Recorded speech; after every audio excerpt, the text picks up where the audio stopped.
El hambre y la fatiga para todos, la muerte para muchos y la gloria solo para unos pocos elegidos fue el balance de la gesta que conectó al mundo por primera vez.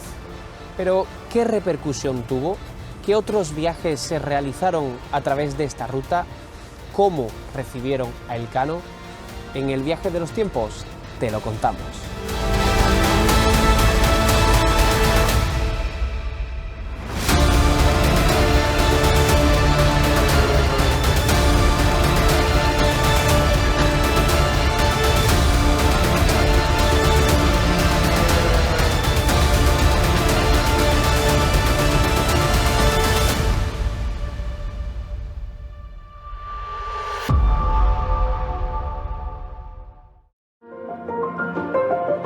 Después de la primera vuelta al mundo hubo varios efectos significativos. Se demostró en primer lugar que la Tierra era un globo y permitió una mejor comprensión de su tamaño y forma, ampliando así el conocimiento geográfico. Facilitó además el comercio entre Europa y Asia, influyendo en la posterior era de la exploración y el comercio. La expedición fortaleció el control de España sobre vastas regiones del mundo, consolidando así su imperio.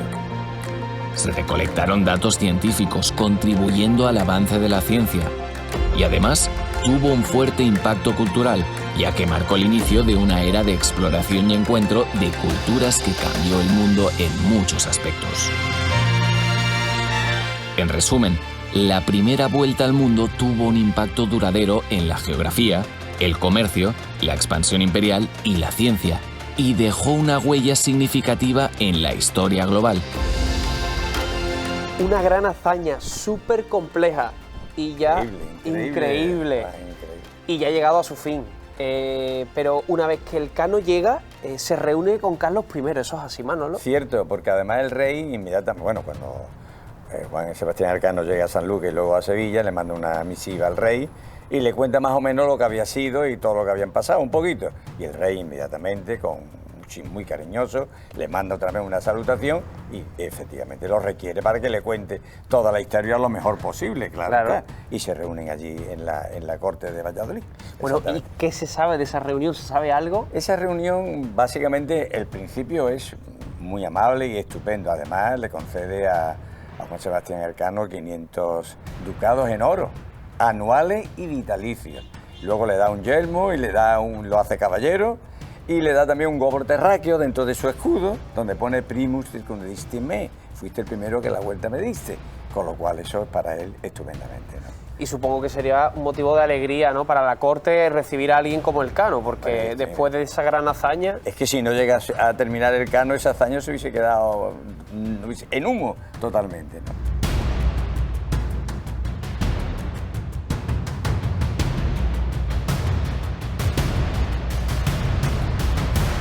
¿Y el resto de la vida del Elcano qué fue lo que hizo después de esta gran expedición? Yo esperaba que de este hombre, después de la gesta y lo mal que lo habían pasado, cuando estaba en Valladolid, pues este hombre se va a quedar en Valladolid. Estuvo 3 años nada más en Valladolid, pero es que este hombre de vocación es marino. Los marinos son así, y no pudo más. Entonces se enroló en una expedición nueva con Loaiza, y Loaiza iba de capitán general y gobernador de las Molucas. Y sin embargo, él que había hecho la gesta de la primera vuelta al mundo, va de piloto mayor, no fue de jefe. Bueno, pues esta expedición fue increíble, pero increíblemente mala. La capitana se despistó, hubo deserciones de algunas naves y luego una tormenta impresionante, todo fue al revés.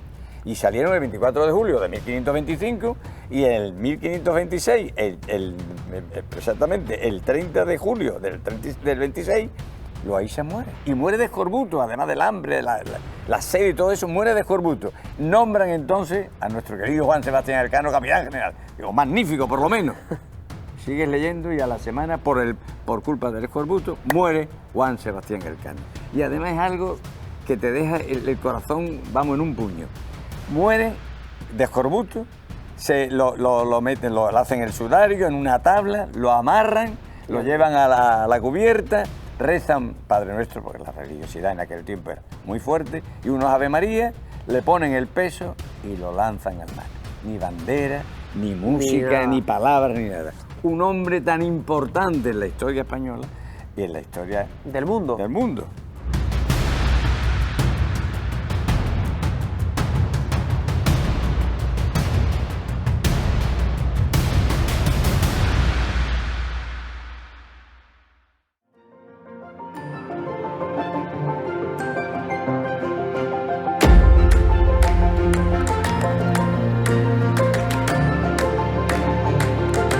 Tras la muerte del Cano, ¿surgen más viajes de este tipo? Sí, desde luego que surgen más viajes y con mucho interés para la corona española, ¿no? Y para el emperador. Y surgen importantísimos viajes que van a cambiar la historia de la humanidad, ¿no?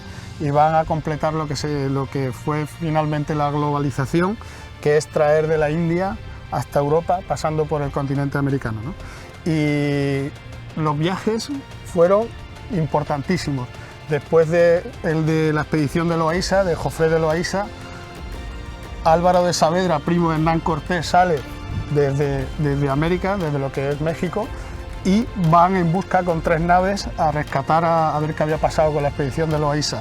Solo llega una nave, lo intenta 2 veces volver, pero tampoco lo consigue. El malagueño Villalobos en 1542 y 44 intenta también hacer el tornaviaje desde América hasta Filipinas, no lo consigue y finalmente llega la expedición de Miguel López de Legazpi y de Andrés de Urdaneta, que sí consigue el tornaviaje. ¿Y qué podrías decirnos del galeón de Manila? Bueno, pues ese comercio que estamos hablando, precisamente le llamaban el galeón de Manila, ¿no? Que era un barco con enorme tonelaje de mucha mercancía, que se llamaba el galeón de Manila, el galeón de Acapulco, porque realmente iba a Acapulco, que es donde consiguió Andrés de Urdaneta completar el tornaviaje, y ese galeón iba cargado de todo lo que era muy atractivo de Asia, que era el té, la porcelana, la seda, todo eso que era enormemente caro, y era tan importante que hasta en la Nueva España ya había un mercado específico para recibir a ese galeón y con mucha mercancía de un alto valor. Y luego viajaba cruzando el Atlántico para entrar en Sevilla y en Cádiz y establecer ese comercio importantísimo que llegó a estar 250 años en lo que llamaron el lago español, porque el Pacífico, desde Asia hasta América, solo navegaban los barcos españoles, el galeón de Manila, el galeón de Acapulco o la nao de China, porque venía con cosas de todo lo que ahora es Indonesia, China, Asia, India.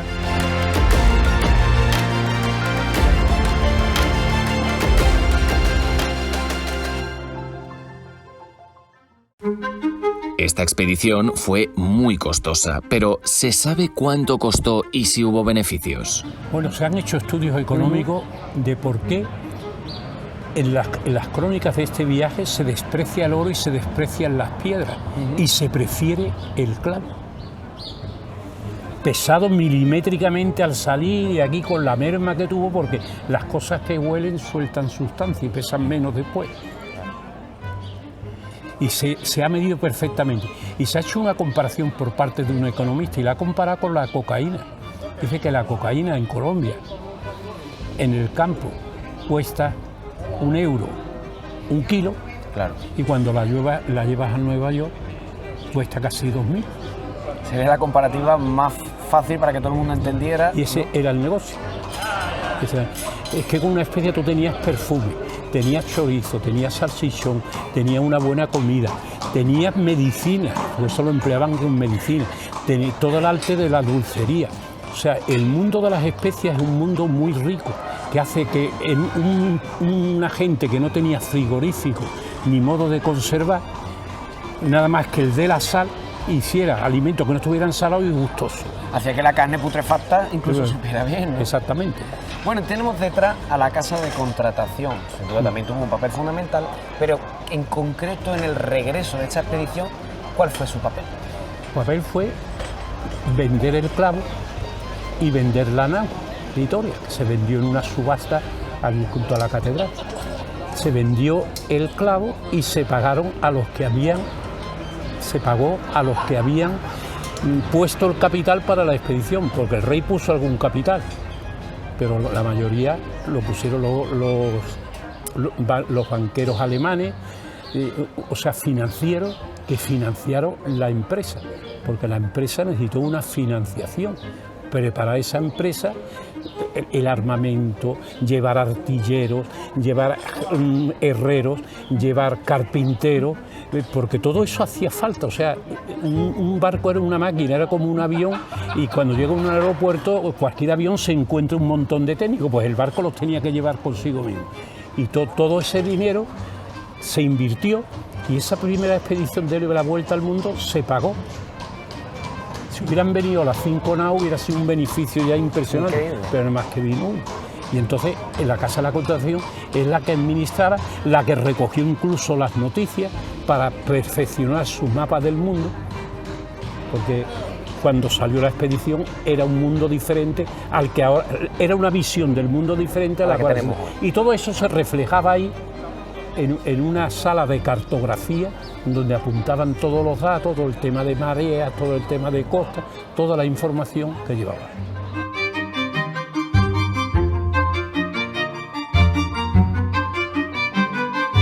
¿Y qué otros grandes acontecimientos o expediciones hace la Casa de Contratación después del viaje de Magallanes?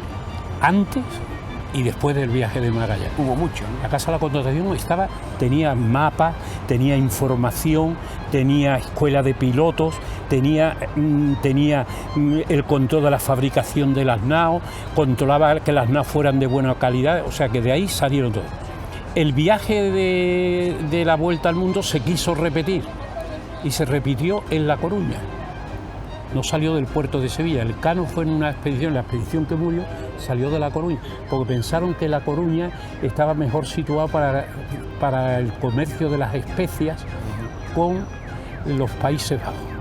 Amberes era la ciudad que, digamos que por el río Rin, de la Escalda, por el Rin, era la autopista de Europa. Entonces lo pusieron allí y se organizó esa expedición con 7 naos, con toda la experiencia, y sin embargo fue un fracaso absoluto. Fue un fracaso absoluto. Por eso la fortuna es importante.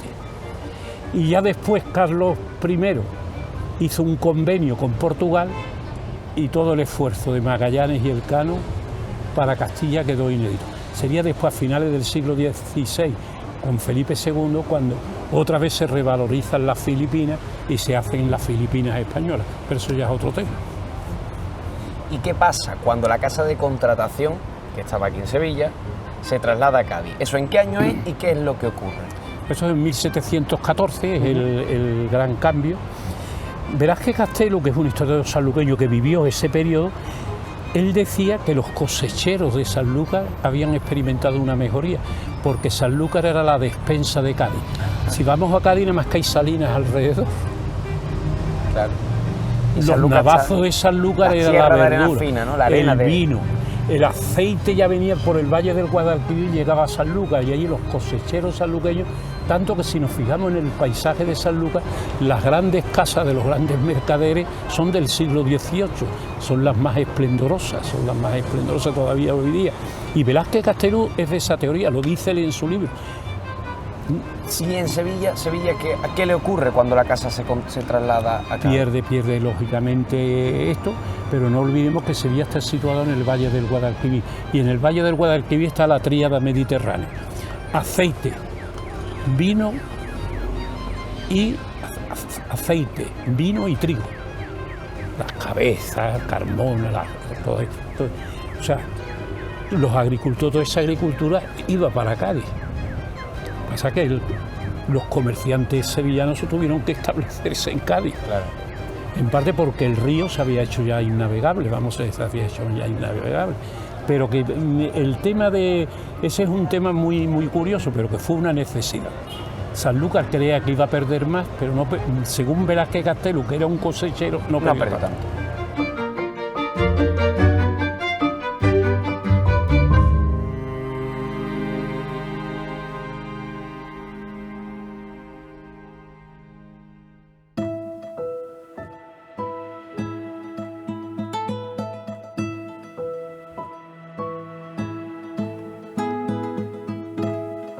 Estos hombres estuvieron navegando durante 3 años Durante esos 3 años, ¿qué ocurrió, Alonso? El mundo estaba cambiando, llevaba cambiando mucho en los últimos 30 años, pero todo se acelera, ¿no?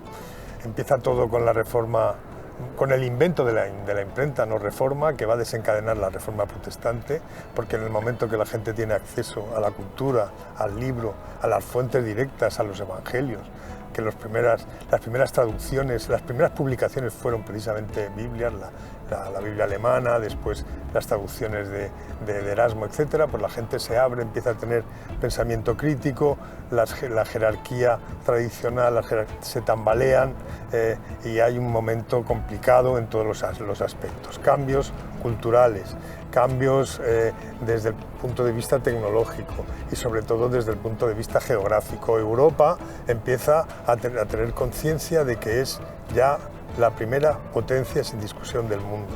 El complejo de inferioridad en el que había vivido Europa con respecto a Roma, tú imagínate un vecino de Ávila en el siglo XIV, siglo XIII, siglo XV, o Segovia, que se levanta a ver las ruinas romanas y se siente pequeño, que la sensación de que uno va para abajo, a de pronto una sensación de triunfo, de dominio tecnológico, etcétera, etcétera. Todo eso está cambiando y la expresión de eso son precisamente los viajes.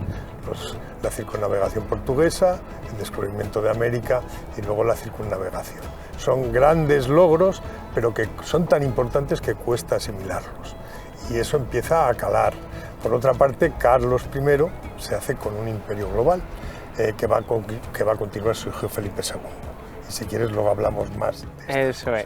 ¿Y qué podrías contarnos del descubrimiento de Australia, Nueva Guinea, las islas del Pacífico? ¿Eso fue casualidad, Alonso? Bueno, todo es casualidad, porque todo era casualidad en un contexto en el que no había ningún precedente. Nadie sabía dónde iba. Las ideas que había sobre Ptolemaicas, sobre cómo era el mundo, eran absolutamente peregrinas. Pensaban que había una especie de la bahía china, que era una especie de gran golfo. El mundo para Ptolomeo era mucho más pequeño que en la realidad y entonces, pues afortunadamente eso creyeron, porque si hubieran sabido la verdad, a lo mejor nunca hubieran hecho los viajes que hicieron, ¿no? Entonces todo era casualidad, todo era riesgo. Afortunadamente, como dice el refrán, ojos que no ven, corazón que no siente, pues iban las cosas sucediendo. Pero después de todo eso, pues esas casualidades llevaron a los españoles, por ejemplo, en el viaje que hacen inmediatamente después a la circunnavegación, cuando se observa que con el clavo que traen a Sevilla han hecho un negoción todos los patrocinadores, montan la casa de contratación de la especiería en La Coruña y hacen un segundo viaje, que es el de Loaísa, donde va precisamente el Cano de II y donde va a aparecer un elemento fundamental de la historia muy poco conocido, que es Urdaneta. Y fracasan. Desaparecen todos los barcos, solo llega otra Victoria, que también se llamaba la Victoria, la del segundo viaje, y en ese viaje se desperdigan, iban 7 naves y solo llega una, y una de ellas pues llega a las costas de Nueva Zelanda, y llega a tocar la costa de Australia. Hay discusiones y finalmente una cruz que aparece en Tahití, muy vieja, que encuentra un marinero español a finales del siglo XVII, le hace pensar que esa debe ser un resto de esa nave que se pierde, ¿no? O sea, costas de Nueva Zelanda, costas de Australia, justo en un estrecho, el estrecho de Torres, que se llama así por Diego Torres, un marinero español de principios del XVII, o sea que son los españoles, un poquito después los portugueses, los primeros en llegar al continente australiano.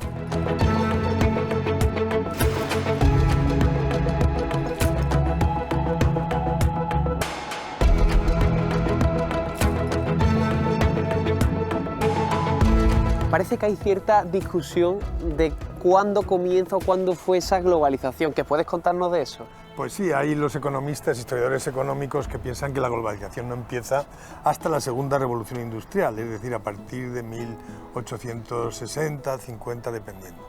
Que lo que había antes era una economía mundo, es decir, que no había convergencia de precios, ¿no? Que había precios coyunturales, operaciones comerciales poco conexas, ¿no? Pero sabemos que eso no fue así, y precisamente lo sabemos por la ciudad de Veracruz y la importancia que para los chinos tenía la plata.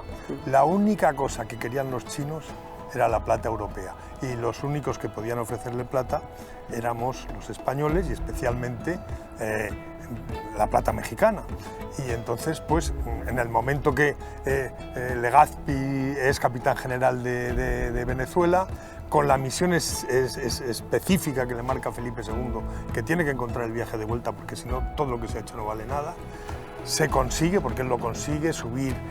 Que claro, esto aquí quizá tenga que extenderme un poco. Debéis entender que el Pacífico no es como el Atlántico. Tiene monzones, aunque la circulación de las corrientes es igual, sin embargo tiene los monzones, que eso dificulta mucho la navegación.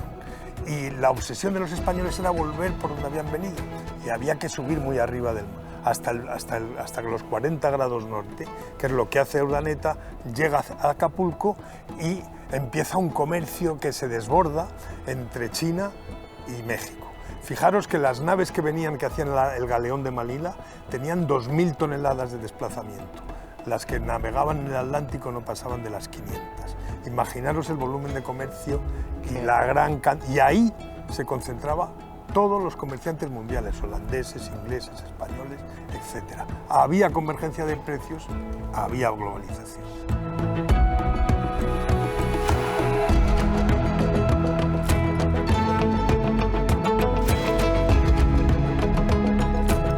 En anteriores episodios hablábamos de la importancia o del poder que tuvo la Iglesia Católica en el siglo XVI, pero en 1517 tiene lugar la Reforma Protestante y esto provoca pues un cisma en la Iglesia Católica. ¿Qué podrías contarnos de esa reforma? Pues sí, pues fue una revolución, ¿no? Ya hablábamos antes de que el descubrimiento de la imprenta, la posibilidad de adquirir una Biblia, dio a la gente la oportunidad de leer las fuentes, de leer el Evangelio, de leer los valores, ¿no?, cristianos de lo que significa pues, la fe, de lo que significa... no era necesaria ya la jerarquía. Entonces se produce esa ruptura y sobre todo el problema de la Iglesia Católica es que pierde rentas importantísimas. Y en España llega, porque en España siempre estamos en vanguardia, aunque luego hay reacción, pero en ese momento los monjes de San Isidoro, allá arriba, que eran de la casa, pues empiezan a recibir los libros traducidos y especialmente las traducciones del Evangelio de Erasmo. Y es el prior del monasterio de San Isidoro el que empieza a difundir estas obras por todo Sevilla. Y no había ningún problema, la gente, porque incluso un Ponce de León, que luego es reformado y que al final termina de mala manera, pues en la Catedral de Sevilla, cuando llegaba la homilía y empezaba el cura a hablar, él se levantaba y decía, no, eso que usted dice no es cierto, aquí la Biblia dice... Y se entablaban unas discusiones, toda Sevilla estaba revolucionada, porque la gente empezaba a poder hablar de tú a tú con la jerarquía. Eso fue difícil de asimilar. Y lo importante para Andalucía y para España es que, consecuencia de ello, se produce la primera traducción al romance, al español, al castellano, entera de la Biblia. La Biblia Reina Valera, dos monjes que habían sido del monasterio de San Isidoro del Campo, que en Ginebra y después en los Países Bajos reformados van a hacer una Biblia que es el monumento al castellano primero que existe, sin el cual Cervantes no hubiera podido escribir ¿Y tuvo la lugar lengua aquí? que escribió. Se hizo aquí, la hicieron andaluces y hoy en día, con muy pocos retoques, fijaros la calidad que tiene esa traducción, se sigue utilizando en todos los países donde la gente lee la Biblia, un poco al margen de la Iglesia Católica hay que decirlo, y se sigue utilizando la Biblia Reina Valera, que es conocida universalmente.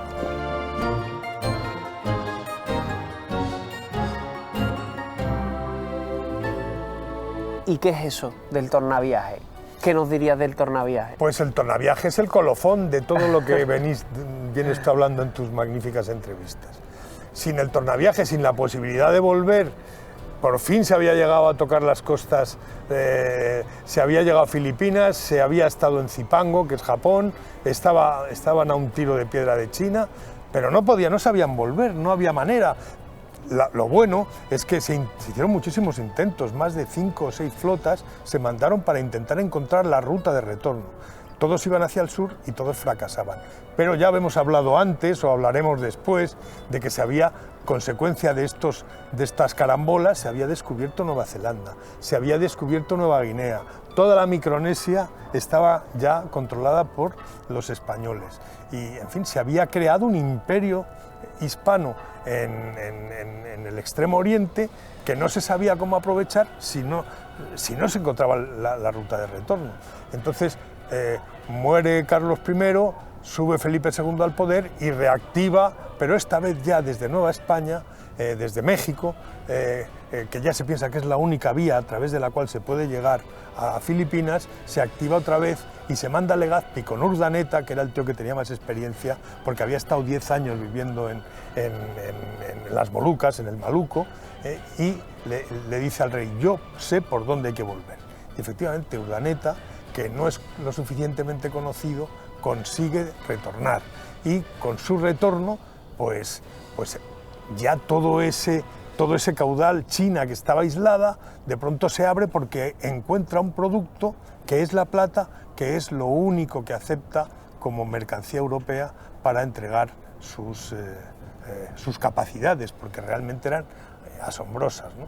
Se pueden contar un montón de anécdotas, y la capital del mundo en ese momento no es ni Madrid, no es ni Londres, no es ni París, es Veracruz, México.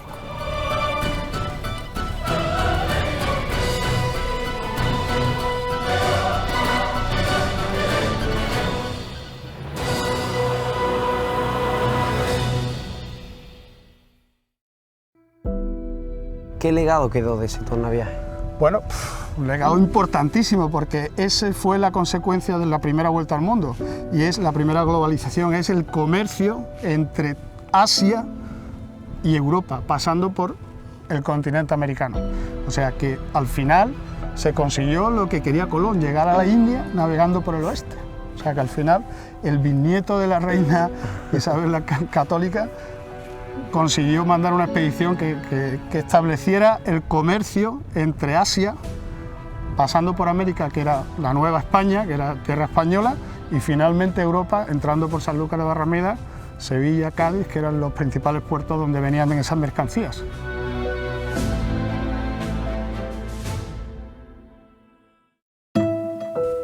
De nuevo, volvemos al Archivo General de Indias de Sevilla para averiguar si existen los documentos que recogen las consecuencias que tuvo esta gran gesta. En este archivo tenemos documentos que relatan las consecuencias, ¿no?, que se produjeron a raíz de esta expedición. Pero concretamente, ¿cuáles fueron, Guillermo? Bueno, como consecuencias inmediatas podríamos considerar dos, ¿no? El resultado del negocio, porque esto era una expedición comercial, y la verdad es que en este sentido sabemos, gracias a esta documentación, que se cubrieron los gastos y hubo un pequeño beneficio de unos 300.000 maravedís, que hemos calculado que supone como un 4,5% de beneficio respecto a la inversión que se hizo, y ello en 3 años. Luego, como resultado de negocio, bastante pobre. Lo que pasa que sí que era alentador, porque hay que tener en cuenta que solo vuelve un barco, y además no era precisamente el de mayor capacidad. Si hubieran regresado los 5 barcos, y en las mejores circunstancias posibles, extrapolando directamente, hemos calculado que el beneficio podría haber llegado a ser del 500%, lo cual ya era realmente algo prometedor, y que llevó a la administración castellana a querer hacer más expediciones análogas a esta. Y estos datos, Guillermo, ¿a través de qué documentos los conocemos? Bueno, esto en concreto, el balance económico, se puede calcular a partir de varios documentos de los que hay aquí, pero hay un resumen que expresa realmente estas cifras que nos interesaban en uno de los pleitos que tiene Cristóbal de Haro con la Hacienda castellana para dirimir a cuánto ascendía la deuda que tenían con esta persona. Es decir, Cristóbal de Haro tuvo que pleitear con la administración castellana para hacer valer su pretensión de cobrar una serie de cantidades que estimaba que se le debía. Y si quisiéramos saber más sobre este gran viaje y encontrar más documentos, ¿a dónde nos podríamos dirigir? ¿Fuera del Archivo de Indias? Sí. Bueno, nosotros tenemos el grueso de los documentos sobre la primera circunnavegación, pero sí que es cierto que hay un corpus no tan numeroso, pero sí muy interesante e importante en el Arquivo Nacional de la Torre do Tombo de Lisboa, que son los archivos nacionales portugueses, ¿no? Y como digamos que era la otra potencia que estaba involucrada en estas actividades de descubrimiento y comercio, digamos que conservaron documentación relativa a este hecho.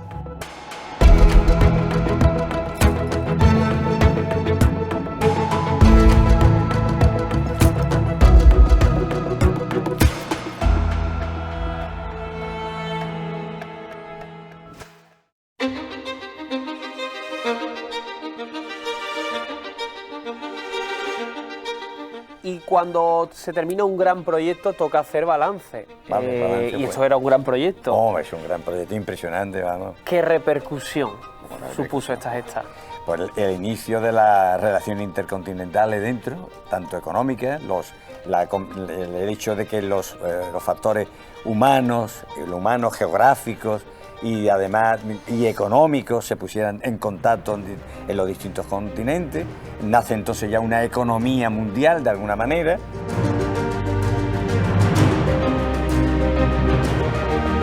Resumiendo rápidamente, el legado es enorme porque es uno de los legados más importantes que nos ha dejado la historia de la navegación, porque es el que completa la primera vuelta, la primera circunnavegación al globo terráqueo, y eso demuestra no solo que la Tierra es redonda, sino que se puede llegar navegando a cualquier ciudad que tenga mar.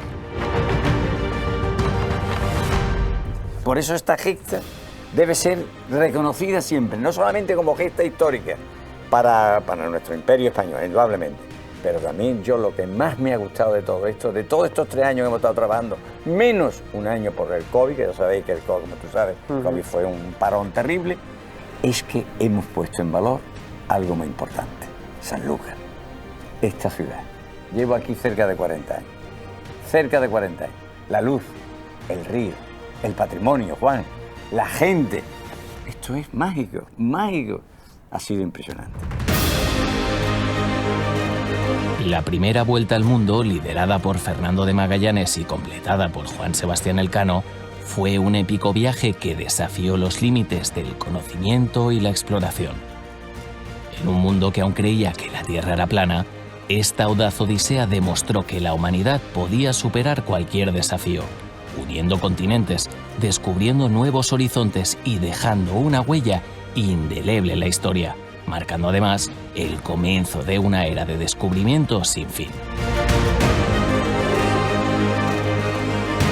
Fue un viaje que cambió la perspectiva del mundo y abrió nuevas rutas que unirían a todas las naciones en una herencia común de exploración y aventura. Esta exploración marítima demostró que los sueños audaces pueden convertirse en realidad.